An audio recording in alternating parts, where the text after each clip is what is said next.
গোটা পৃথিবীতে এখন মুমিনের ঈমান নিয়ে খেলা হচ্ছে। মুমিনের ঈমানের অবস্থা নিয়ে এখন তারা তামাশা করতেছে। গোটা পৃথিবী ওরা টেস্ট করতেছে মুমিন কি জীবন্ত মুমিন না মুমিনগুলি মরা মুমিন। গোটা পৃথিবীর ইহুদি খ্রিস্টান আর হিন্দুরা এখন পরীক্ষা করতেছে আমাকে। এটা আমার রাসূলের কথা। মরে দেখো তোমার শান, তোমার মর্যাদা, তোমার অবস্থান, তোমার ক্ষমতা, তোমার অর্থ। মরে দেখো। তুমি যদি নিজের জীবনকে মূল্যায়ন করতে না পারো, আল্লাহ যেটা বলেছেন ইল্লাল্লাযীনা আমানু, যদি ঈমানদার না হয়ে মরো, তুমি কতটুকু ক্ষমতা, তোমার কতটুকু অর্থ, তোমার কতটুকু দাম্ভিকতা, তোমার কত মর্যাদা। ফেরাউন সাদ্দাত নমরুদ তো দুনিয়াতে থাকতে পারে নাই। কথা ঠিক আছে কিনা বলেন? ফেরাউন সাদ্দাত নমরুদ তো দুনিয়াতে নাই। আছে নাকি? ফেরাউনের বাড়ি আছে, সাদ্দাতের বাড়ি আছে, সম্পদ ছিল কিনা বলেন? সবই তো ছিল, কিন্তু তারা কি লাভবান না ক্ষতির মধ্যে আছে? ক্ষতির মধ্যে আছে। আল্লাহু আকবার। ইল্লাল্লাযীনা আমানু, যারা ঈমানদার, আল্লাহ বলেন তার কোনো ক্ষতি হবে না। একটা মুমিন যদি চিন্তা করে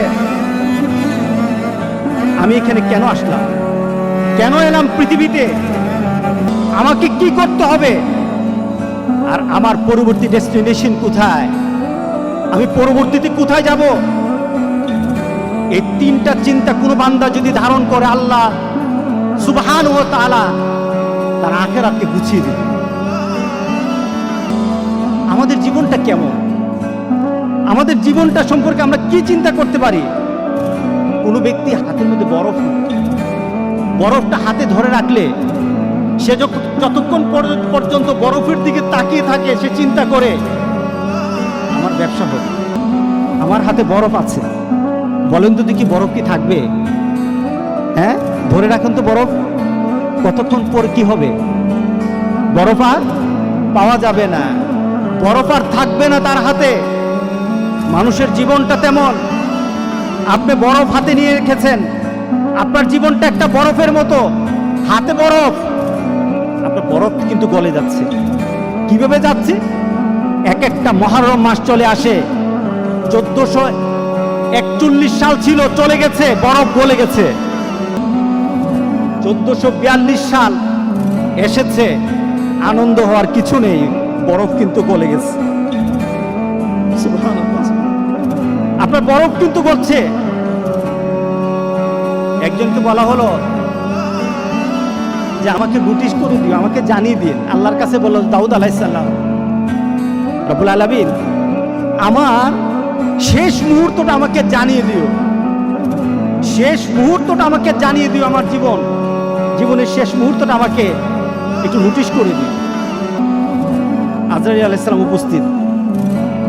কি ব্যাপার? আমি না বলেছিলাম যে আমাকে একটু জানানোর জন্য, আপনি কখন আসবেন, আমার জীবনের শেষ মুহূর্তটা জানানোর জন্য বলেছিলাম।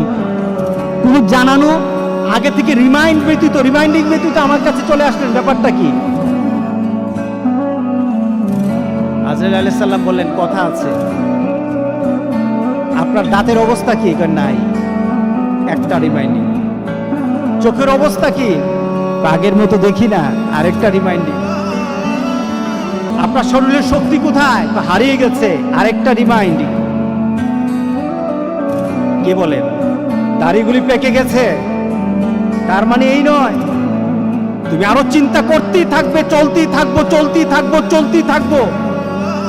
আমার জীবনের গতি আছে, চলতে থাকবো, তা নয়, বরং তোমার প্রত্যেকটা জিনিসের মধ্যে নোটিশ করে করে জানানো হচ্ছে তোমার জীবন কিন্তু শেষের দিকে। এটাই তো আমাদের বৎসর গণনা, এটাই তো আমাদের জীবনের গণনা, এটাই তো আমার নতুন বৎসর আমাকে এই সংবাদ দেয়। এই নতুন বৎসর হয়তো তোমার জন্য আরেকটা বৎসরের সুসংবাদ নিয়ে আসবে, অথবা তোমার এই বৎসরটাই শেষ বৎসর। তোমার 1441 হিজরি ছিল অনেকের জন্য আবার আনন্দের বিষয়। কাদের জন্য আনন্দ? কে আনন্দ করতে পারবে? 1441 সালের মধ্যে যারা এসেছে, যারা ছিল, আজকে যারা নেই, তাদের মধ্যে কাদের আনন্দ? তাদেরই আনন্দ যারা আল্লাহ সুবহানাহু ওয়া তাআলার সেই কথার সাথে নিজেকে মিলিয়ে নিয়েছে। ওয়ালাস, সময়ের কসম, সময়ের কসম, দুনিয়ার পরিবর্তনের কসম, দুনিয়া যে পরিবর্তন হচ্ছে সময় দিয়ে, আল্লাহ সুবহানাহু ওয়া তাআলা ওই সময়ের কসম করে বলে আসরের সময়টা কখন বলেন তো দেখি? বেলার, দিনের শেষ বেলা, দিনের শেষ বেলা, ওই সময়টার নাম কি? এরপরে কি হয়? গ্রুপ ডুবে যায়। এরপর কি হয়? মাগরিব। মাগরিব না? দেখুন আল্লাহ সুবহানাহু ওয়া তাআলা আসরের নামটা নিলেন সময়কে বলার জন্য, অর্থাৎ সময়টা তোমার এত কম, তোমার সময়টা এত কম, তুমি আসরের সময় মাত্র আছো, একটু পরে কিন্তু সূর্য ডুবে যাবে। তোমার জীবনটা আসরের মতো, একটু পরে কিন্তু তোমার মাগরিব চলে আসবে। অর্থাৎ তোমার জীবনের যে সূর্যটা আছে, সূর্যটা কিন্তু প্রান্তে চলে এসেছে। তুমি সব সময়, তোমার জন্ম থেকে তুমি জীবনের প্রান্তে আছো, ডুবে যাবে একটু পরে মাগরিব হয়ে যাবে। এটাই তোমার জীবন, ঠিক না? আসরের থেকে মাগরিব কতটুকু সময়? অল্প সময়। আল্লাহু আকবার, আল্লাহু আকবার, আল্লাহু আকবার। আল্লাহ কি তুলনা দিলেন বলে আজ। এখন মিলিয়ে নেন, আপনার আমার জীবনকে এখন মিলাই। আল্লাহ বলছেন ইন্নাল ইনসানা লাফি খুসর।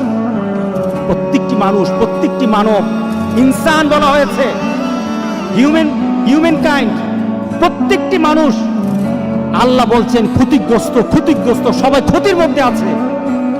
আমরা ক্ষতিতে আছি কিনা বলে? গত বছর 1441 সাল যখন আসে, আপনার দেহের মধ্যে কিন্তু একটু শক্তি ছিল, ভালো অবস্থা ছিল। 41-এর মাঝেই বিশাল পরিবর্তন হয়ে গেল গোটা পৃথিবীর। একটা কষ্টদায়ক পরিবেশ আরম্ভ হয়ে গেল। যার সাথে কথা বলি শরীরটা ভালো না, তা আগে তো শরীরটা ভালো থাকতো, এখন যেন কেন ভালো না, খালি জ্বর উঠে, ঠিক না? আগে তো এত কাশি দিতাম না, এখন খালি কাশি দিলেই মনে করে যে আমার জীবনের অবস্থা এদিক ওদিক হয়ে গেছে।